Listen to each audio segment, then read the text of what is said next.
Welcome to the Picky Girl Travels podcast. I'm Adalia Borashade.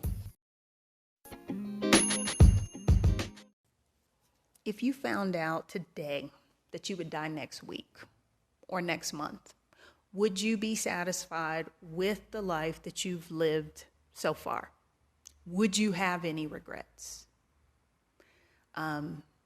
Here is a clip of Melissa Ford. She used to be a big time video vixen back in the 90s. She's done some acting. She's done some stuff on radio. And I think she has a podcast now. She was recently talking about, coping with her mother's death. And so listen to what she says. I asked her, Ma, is there anything that you want me to do for you that you didn't get a chance to do while you're here? And she said, her answer blew me away. She said, no. She said, I had a good life. I'm happy. I was floored. Of course I was happy. But then I just realized so many things in that one moment. I realized, one, I had been placing all my expectations of what a good life meant. And I applied the things that I had done in my life with so much arrogance, flying private, fucking first class, dudes buying you shit. None of that shit fucking even matters, because at the end of the day, if I was to switch places with my mother and I was on my deathbed at that moment, I wouldn't be able to say the same thing she said. I wouldn't be able to say, I'm happy. I'm okay with where I'm at. Hearing Melissa say that just underscored to me that, a lot of us, live our lives based on what society has told us is important. And at the end of it, we can kind of look back and see like, oh, this is not what I wanted. This is not what made me happy. Luckily for her and myself, I was able to figure that out before it was at the end of my life. I'll be the first to admit that it took me a long time to get to the point of where I am now, where I exist completely unapologetically as myself on my own terms. I give zero fucks. You know what I mean? I talked a little bit about this in episode 1. So if you want to hear more about that story of how I got to this point, you might want to check that out. But, what does it really mean? What does it look like to live life on your own terms? How does one go about actually doing that? That's what I want to talk about today. When I say live life on your terms, I mean having a life that reflects your dreams, your goals, your aspirations. What I don't mean is having a life that follows the rules solely because that's what you're supposed to do. And when I say rules, I'm talking about society's rules about, what are you supposed to do at age 20? Where should you be by 30? Should you be married? Should you have kids? Should you have a dog? What kind of job should you have? What kind of net worth? All of that crap. Okay. So how do you do it? How do you live life on your own terms? How do you live a life of your own design? Well, first of all, you have to get real about what you do and what you don't want your life to be. We often live our lives in such a way that we simply accept what is, and we never really acknowledge whether or not that's what we want. A lot of us are living our lives passively, just accepting things, not questioning anything. And if this is where you happen to be right now in your life, don't beat yourself up about it. American society does not encourage us to stop the hamster wheel and assess whether or not we want to be on it. I think it actually takes a lot of bravery to do that, because answering the question, what do you want out of life? That can be really intimidating to answer. If answering that question is a struggle, try flipping it around and ask yourself, what don't you want your life to be? A lot of times it's easier to identify the things we don't want versus the things we do want. So I want you to actually write down your answers to either question, whichever one works best for you, and be honest. Don't hold back. Now, next to each thing on your list that you've written about what you want in life or what you don't want, write down, honestly, the current state of that thing in your life right now. For instance, if your list says that you really want to work less, next to that, write down how much time you're actually spending working. Are these things in alignment? Okay, so go down the whole list, and for everything that you wrote down, what does that look like right now in your life? If you're anything like me, once you compare the list to the life you're actually leading, you'll start to notice the disconnect. For me, I wanted to travel. I wanted a more minimal lifestyle. I wanted to do more meaningful work. But when I honestly examined the life that I was living, it wasn't those things. I was unhappy. Okay. If this activity doesn't quite do it for you and you want something like more structured or more in depth, you could try doing what they call a life audit. In the show notes, I am going to link a couple of options for you that allow you to kind of go through the same process of identifying what you want out of life and that sort of thing, but they're more structured than the example I just gave you. Whether you use my example or you use a life audit or whatever, what's important is that you actually take some time to examine your life, okay? However you choose to go about things doesn't really matter. What does matter is that you do the reflection and you see if there's a disconnect between the life you're living and the life you want to live. Let me also say, this is just the first step. I, again, will keep it 100 and keep it completely transparent. I'll tell you that even when I was able to look at my life and say, this ain't it, I'm not happy, I'm dissatisfied, it still took me a long ass time before I made the changes I needed to make to live the life I wanted. So keep in mind that making these kinds of changes, and some of them can be pretty big, it may not be instantaneous for you. Okay.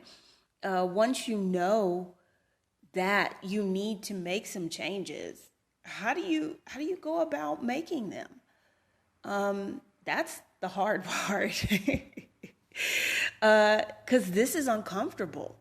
It's going to be uncomfortable for you, and there is a really good chance that as you start to make the changes that you need to make, you're going to make other people in your life uncomfortable and possibly even unhappy. And then you got to deal with all that shit. So my suggestion is to prioritize what you want. You have this list of the things you want or the things you don't want, the things that you want to change. Prioritize it. Go through the list. Look at which of those changes need to happen right now. Which of those changes need to happen sooner? Which of them are going to take longer to achieve? Because some of them may be more complex and require multiple steps. Make yourself a timeline. Whatever that looks like. Maybe that's, Some people think in terms of months, some people think in terms of weeks, some people think in terms of years. You got to do what works for you, but come up with a plan. How are you going to get from where you are right now to where you're going to be? Okay. Again, I'm somebody who I would map that out on a piece of paper, because just keeping it in my brain, it's too easy for me to put it on the back burner and keep doing what I've been doing. It is a commonly held belief that, you should share your goals with somebody else, an accountability partner, share them publicly. There's a lot of people who would say, okay, you're going to make these changes in your life. Now you need to share them with some people so that, you can stay on top of it. I don't know about that. Okay. Supposedly, it's going to help you be more successful in the end. It'll keep you accountable, help you gain clarity and encouragement from friends and family. I don't know if that works with all goals. I think that works really great with, I want to lose 20 pounds. Does that work as well with I want to blow up my life and change everything? I don't know. Okay. I think it would be foolish of me to tell you, yeah, share your goals and not acknowledge the fact that we live in a time right now where there are a lot of haters. There are a lot of people who the only joy they get out of life is trying to crush your dreams and trying to hate on what you're trying to do. So you're going to have to decide, is this something you want to share publicly? Is this something you want to keep between you and, those closest to you? Because not only are there haters out there, there are people who may even try to sabotage what you're trying to do for yourself. Personally, I'm more of a move in silence kind of person, but I know that doesn't work for everybody. I'm also an introvert, so I think those things go hand in hand. You think about it and figure out which of these changes you want to share, how you want to share them, and if that's right for you, okay? I think it's probably best to be selective about with whom you decide to share your plans and which plans you share, but, everybody's situation is going to be different. As I said before, making these kind of big changes in your life is probably not going to be easy, but don't let that keep you from making them. The road to happiness is not an easy one. I don't know if that's a quote or if I just heard that somewhere, or if I just came up with it, but it is something to remember, okay? There are a ton of obstacles that can and probably will pop up as you navigate this new path. So let's look at some of those and talk about them. I think guilt is probably the number one obstacle that women particularly have to deal with when they're trying to make big life changes. Have you ever noticed that men virtually never feel guilty about doing what's best for them? So society does not expect it of men, okay? But if a woman doesn't feel guilty or show some remorse for making choices that, suit her, everybody's ready to jump down her throat. This just goes to show you that guilt is just another tool of the patriarchy designed to keep a woman in her place. I personally am not a believer in guilt. That's mostly because it doesn't solve anything or really serve a purpose. It might be a situation of self-imposed guilt, or it might be other people in your life who are going to make you feel guilty about choosing yourself. And I'm often, we don't have anybody to help us defend against that, when other people try and make you feel guilty. So let me be that person for you. Because I'm going to tell you, if you sacrifice yourself for other people, where does that leave you?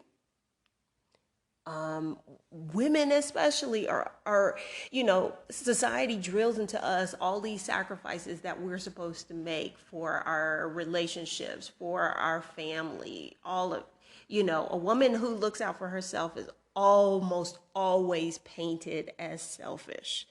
And I don't buy into that bullshit. We often, especially as women, give and give to other people and neglect ourselves. I know that's what I did. When I finally, got to the point that I was ready to make the changes in my life, I virtually had nothing left to give because I had given everything in me away, trying to hold together that sham of a life that I was living. You should never feel guilty for doing what's best for you. Now, don't misconstrue this. This is not being selfish. What is it they say? You can't pour from an empty cup. You can't help other people if you don't take care of yourself first. So this is, let's do away with that thinking that says, hey, putting myself first is selfish. No, it's not. Maybe you run into a different problem that's still very, very common, and that is that your circle is not supportive of what you're trying to do. It's natural for us to expect our friends and family to share our excitement, to be as excited as we are about this new sense of clarity and purpose. Like you figured it out. You figured out what you need to do, and you want those people closest to you to be as excited about it as you are. And unfortunately, they might not be. Some of them might even be a little hostile about what you're trying to do. But that's okay. They don't have to support you on this. They may have supported you on other things in your life, and maybe they're not the right people for this particular aspect. That's okay. If you find yourself in a situation where your existing circle can't really offer you the support you need, find people who can. I'm not saying that you have to abandon or stop talking to those unsupportive friends or family. I'm not saying that at all. What I am saying is that you can have a different set of friends or a different circle for different parts of your life. This new part of your life just might require a new set of support, a new set of friends, and that's okay. I've mentioned to y'all before that I have been really fortunate in finding community in this new life that I have.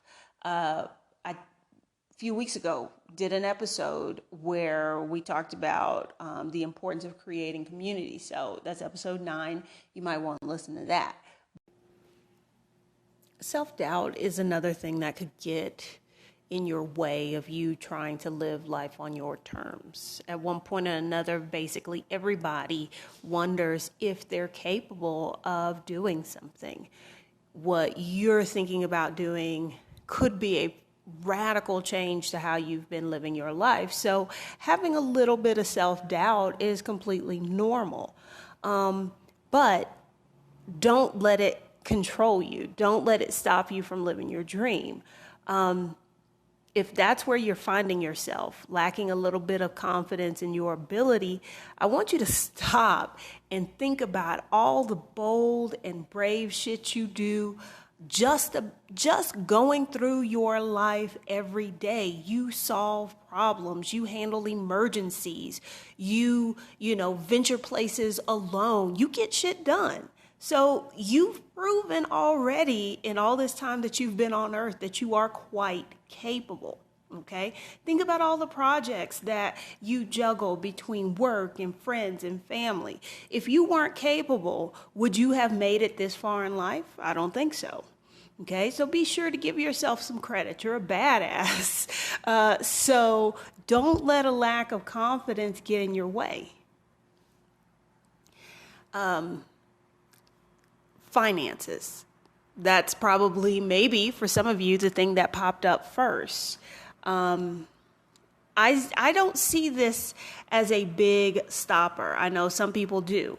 Instead of letting a lack of money kind of be a roadblock or stop you, treat it like you would any other problem and come up with a plan. If the changes you need to make in your life require more money, figure out how do you get that money to make your dreams happen. Is there a bunch of stuff sitting around your house that you can sell on, OfferUp, Craigslist, Facebook Marketplace? Do you have a side hustle that you could use to fund whatever these changes are? Are there places in your current budget that you could cut? Because think about it. Now that you have different priorities in your life, you're probably not going to need to spend your way in the same way that you have been. So you may be able to shift funds that were going to one of your old priorities. You may be able to shift those funds to go toward your new priorities and making this new life happen for you. So please, please, please don't get discouraged about the money. Money can be made. And then the last roadblock I think that people might come up against or might let slow them down is, a lack of know-how, not knowing how to do this thing that you want to do, how to achieve it. That can be easily solved. Hell, if I let not knowing how to do something stop me, I can guarantee you I would not be where I am now. Between YouTube, Google, Pinterest, and the rest of the internet, you can figure out how to do anything. Lacking knowledge just means that you need to incorporate this learning piece into your overall plan to get the life you want. No, I did not have the benefit of somebody telling me, this is how you do this, this is how you do. Like, I had to figure it all out on my own. So trust me, it can be done. Life is short. I want every one of you listening to this to be happy with the life that you have. We don't have a lot of time to achieve that happiness. I want you to be free to live the life that you want, whatever that looks like. That might simply mean finding a new career. That might be something more extreme, like in my case, and, blowing up your whole life and moving to another country. It doesn't matter what the dream is. I want you to have the space and the ability to make it happen so that you don't have any regrets, okay? What do you need to make this happen for yourself? Leave me a voice message with the link that's in the description. I'm also going to put that link in the show notes. And let me know, what areas do you need more help in? What can I do to help you get to where you want to be? Or if you have a question, please feel free to ask it. Thanks, guys. Keep listening. You're really going to love this next episode with Stephanie Perry.